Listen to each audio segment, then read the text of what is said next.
तपाईले premium app निशुल्क चलाउन इन्स्टल गर्नुभएको छ होला। त्यसरी इन्स्टल गर्दाखेरि चाहिँ कस्ता कस्ता जोखिमहरू चाहिँ आउन सक्छ र त्यो जोखिमबाट हामीहरू चाहिँ कसरी जोगिने भन्ने बारेमा आजको यो भिडियो रहेको छ। यो भिडियोलाई अन्त्यसम्म हेरेर साथ दिनुहोला, यो भिडियोलाई लाइक गरिदिनुहोला। आजको भिडियो हामी सुरु गरौं। एन्ड्रोइड प्रयोगकर्ताहरूले आफूलाई उपयुक्त हुने वा आवश्यक परेको एप गुगलको प्ले स्टोरबाट इन्स्टल गर्छन्। कतिपय स्मार्टफोन ब्रान्डले गुगल प्ले स्टोरको विकल्पमा एप तथा अन्य सेवा डाउनलोड गर्न सकिने छुट्टै विकल्प समेत दिएका हुन्छन्। आफूले चाहेको वा भनौं खोजे जस्तो एप पाउन एन्ड्रोइड प्रयोगकर्ता गुगल प्ले स्टोरमै निर्भर हुन्छन्। कुनै पनि क्रिएटरले एप प्ले स्टोरमा राखेको छ भने उसले कुनै न कुनै फाइदा रहेकै हुन्छ।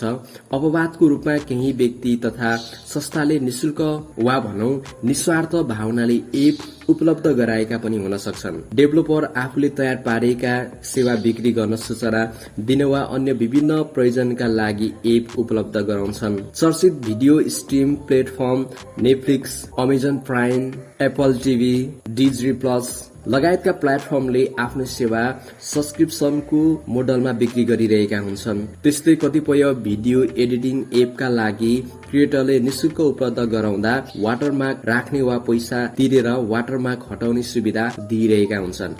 बाँकी प्लेटफर्मले विभिन्न किसिमका विज्ञापन राखेर आमदानी गरिरहेका हुन्छन्। सब्सक्रिप्सन नलिएर प्रिमियम प्लेटफर्मका भिडियो हेर्न, वाटरमार्क बिना फोटो वा भिडियो एडिटिङ गर्न, विज्ञापन बिना एपहरू चलाउन कतिपय प्रयोगकर्ता प्रिमियम मोड एपीके अर्थात क्र्याक गरिएका एप प्रयोग गर्छन्। अब हामी जान्नेछौं प्रिमियम मोड एपीके भनेको के हो त।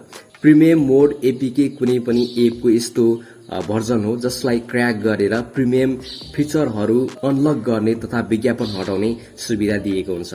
त्यस्ता एप आधिकारिक स्थानमा नभई थर्ड पार्टी प्लेटफर्ममा उपलब्ध हुन्छन्। त्यसो त कसले किन एप क्र्याक गरेर इन्टरनेटमा राखिदिन्छ यतिकै भन्न सकिँदैन। शुल्क तिरेर एपको प्रिमियम सेवा लिन नसक्ने व्यक्तिलाई निशुल्क सेवा दिन ह्याकरले एप क्र्याक गर्ने गर्छ। कतिपयले भने प्रयोगकर्ताहरूलाई अरूले बनाएको एपको प्रिमियम फिचर निशुल्क उपलब्ध गराउने तर त्यसको बदलामा आफ्नो विज्ञापन राख्ने नियतले क्र्याक भर्सन उपलब्ध गराउँछन्। यसरी कुनै एप क्र्याक गरेर इन्टरनेटमा राखिएको छ भने त्यसमा खासै जोखिम हुँदैन।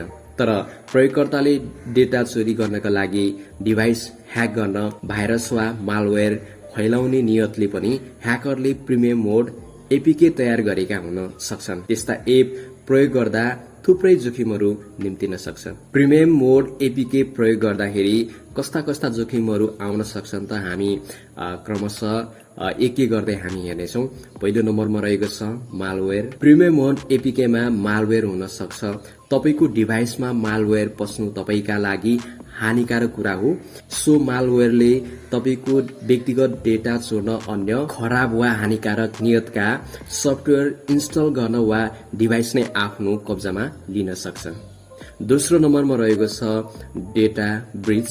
तपाईको व्यक्तिगत डेटा जस्तै युजर नेम, पासवर्ड, क्रेडिट कार्डको नम्बर वा अन्य डेटाहरू चोरी गर्नका लागि पनि प्रिमियम मोड एपीके प्रयोग गरेको हुन सक्छ। त्यस्ता डेटा पहिचान चोरीमा वा साइबर अपराधका घटनाहरूमा प्रयोग हुन सक्छन्। 3 नम्बरमा रहेको छ प्रतिबन्ध लाग्ने सम्भावना। तपाईले कुनै पनि आधिकारिक प्लेटफर्मको प्रिमियम मोड एपीके प्रयोग गर्नुभएको छ भने तपाईलाई उक्त प्लेटफर्मले सधैँका लागि प्रतिबन्ध लगाइदिन सक्छ। विशेष गरी त्यस्ता प्लेटफर्मले आफ्नो आधिकारिक सर्भरबाट प्रतिबन्ध लगाइदिए भने हामी आफ्नो आधिकारिक एकाउन्टबाट ती प्लेटफर्म भविष्यमा कहिले पनि प्रयोग गर्न पाउँदैनौं। त्यसैले प्रिमियम मोड एपीकेमा त्यस्ता जोखिम हुन्छन् जसको कारण हामीलाई सधैँका लागि सो प्लेटफर्मबाट प्रतिबन्धमा पर्न सक्छौं। 4 नम्बरमा रहेको छ कानूनी झमेला। कतिपय अवस्थामा प्रिमियम मोड एपीके प्रयोग गर्दा कानूनी झमेलामा पर्ने सम्भावना पनि उत्तिकै हुन्छ। विशेष गरी क्रिएटरले सशुल्क रूपमा उपलब्ध गराएको तर हामीले निशुल्क प्रयोग गरिरहेको छ भने कानूनी झमेलामा पर्न सक्ने जोखिम बढी हुन्छ। नेपालको हकमा प्राय क्र्याक गरेका विदेशी एप प्रयोग गर्ने हुनाले कानूनी झमेला त्यति धेरै नहुन सक्छ, तर त्यसबाट हुने अन्य जोखिम भने रहन सक्छ। यदि तपाई कुनै पनि प्रिमियम मोड एपीके प्रयोग गर्दै हुनुहुन्छ भने त्यसका लागि जोखिम र फाइदाहरू पहिचान गर्नु महत्त्वपूर्ण हुन्छ। यदि तपाईले एप जोखिमयुक्त छ वा छैन भने पहिचान गर्न सक्नुहुन्न भने एप इन्स्टल नगर्नु नै बुद्धिमानी हुन्छ। अब हामी जानेछौं प्रिमियम मोड एपीके प्रयोग गर्दाखेरि हामीले कस्तो कुरामा चाहिँ ध्यान दिनुपर्छ होला, हामी सावधानी हुनुपर्छ होला, हामी त्यसको बारेमा पनि हेर्नेछौं। प्रिमियम मोड एपीके प्रयोग गर्दा तपाईले निम्न सतर्क अपनाउनु महत्वपूर्ण हुन्छ। यी तरिका अपनाउँदा 100% सुरक्षित भइन्छ भन्ने ग्यारेन्टी भने चाहिँ छैन। हामीले अपनाउनु पर्ने कुराहरूलाई पनि हामी विधागत रूपमा हेर्नेछौं। पहिलो नम्बरमा रहेको छ भरपर्दो स्रोतबाट मात्र एपीके डाउनलोड गर्नुहोस्। डाउनलोड गर्नु अघि सो प्लेटफर्म बारे कोही बोलेको छ वा छैन अध्ययन गर्नुहोस्। दोस्रो नम्बरमा रहेको छ इन्स्टल गर्नु अघि एपीकेमा मालवेयर छ कि छैन थाहा पाउन स्क्यान गर्नुहोस्।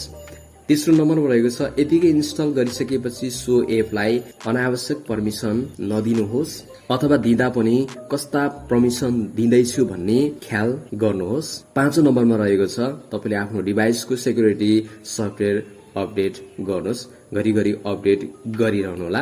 र छैटौं नम्बरमा रहेको छ मोड एपीके प्रयोग गर्दा आउने जोखिम बारे सचेत रहनुहोस्। हामीले प्रिमियम मोड एपीके प्रयोग गर्दाखेरि हामीले अपनाउनु पर्ने यी तरिकाहरू, यी उपायहरू हामीले अपनाएर विभिन्न भाइरसहरूबाट चाहिँ हामी सुरक्षित हुन सकिन्छ। पक्कै पनि तपाईहरूले पनि आफ्नो सुविधाको निम्ति विभिन्न एपहरू प्रयोग गर्नुहुन्छ, प्रिमियम मोडहरू तपाईले चाहिँ इन्स्टल गर्नुहुन्छ।